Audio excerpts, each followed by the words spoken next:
Body language is our non-verbal communication, the physical part of it, and it's the way that we respond and display the power around us. I'm Mark Bowden, I'm an expert in human behavior and body language. I'm honored to be here with President Enrique, Pena, Nieto, and Prime Minister Justin Trudeau, who has also become a great friend. This has been a battle. So notice there on that idea of battle and that indraw of breath. It's rather like the sound that you make when you've been hurt in some way. So it seems like the non-verbal communication there, including the tonality, the sounds being made, are an indicator of the battle being one that hurt him in some way. And battles sometimes make great friendships, so it's really terrific. We both agree he's a special man, and he's really done a good job. We appreciate it. So you can see it's quite a touchy-feely meeting there. Trump goes out to the shoulders of both parties. He goes for almost a stroke gesture on Trudeau at one point, and then changes it to coming round the back of the shoulder. It's a little more controlling. One is a soft gesture, the other is a harder gesture that might control. So was he going to comfort Trudeau first off and then decided to switch to controlling him? Again, I'd need more data than this, but those are a couple of options that seem to show up for me here. And Donald, it's all the more reason why we need to keep working to remove the tariffs on steel and aluminum between our countries. Now, check out Trump's finger here on the lectern. The way it's moving impatiently. Needs this to move on. Now, having said that, that's often shown with Trump. This may not be an indicator of this specific situation, but often when other people are speaking, there's a little bit of impatience there. We need to keep working to remove the tariffs on steel and aluminum between our countries.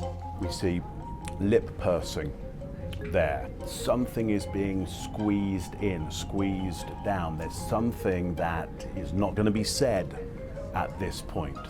And then at the end of it all, that little bit of a mouth frown gesture that says, yeah, I just don't think that's going to happen. Extremely hardworking staff.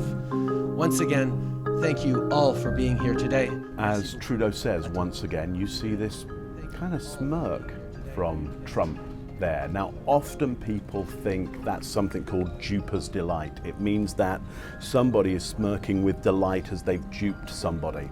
However, in this case, duper's delight tends to be really quick, really fast. This is prolonged.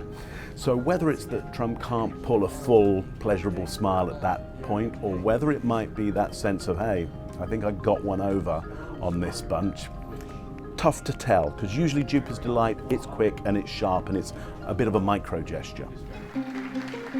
Now the handshake at the end of that is pretty cursory. Trump, though he's crossing his body with the hand there, he doesn't reach out a lot. He won't pull himself off balance or shift his body in any strong way to make that distance. Trudeau, in order to get the handshake in, has to reach right out. He has to go the further distance.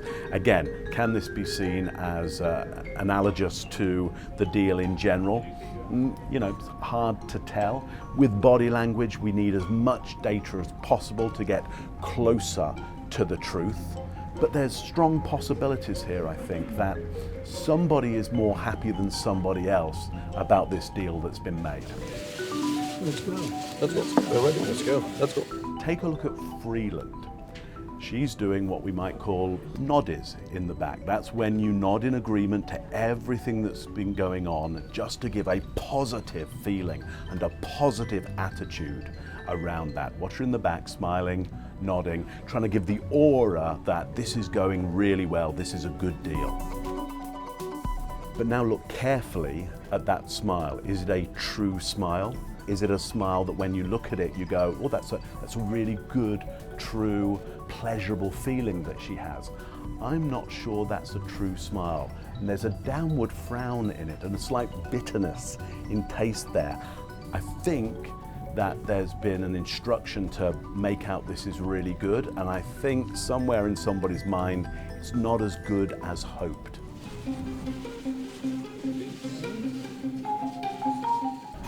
Notice what Trudeau's doing there. Every time he signs quickly, his head comes up and he stays very still and serious for the cameras to capture his head up, a serious expression, and the other two signing.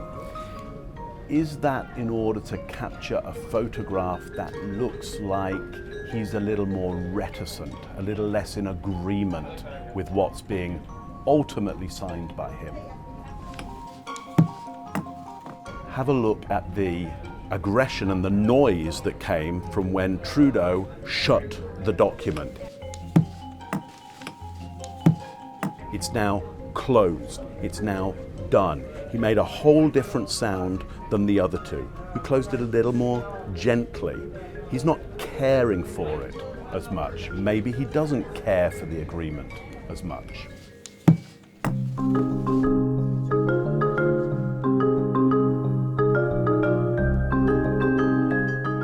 That's the nature of photographs, is they capture a moment in time and you don't see what's around it. And of course, we can all set up photographs to get a particular story across. So when you're reading body language or trying to get the sense of somebody's feelings and intentions from a still image, chances are you're not taking in the full context. That's why you want to get to reports and watch the whole thing moving with the sound to get a better idea of exactly what's going on. A photograph may give you some of the truth, but it's not going to get you the accuracy of getting the whole picture.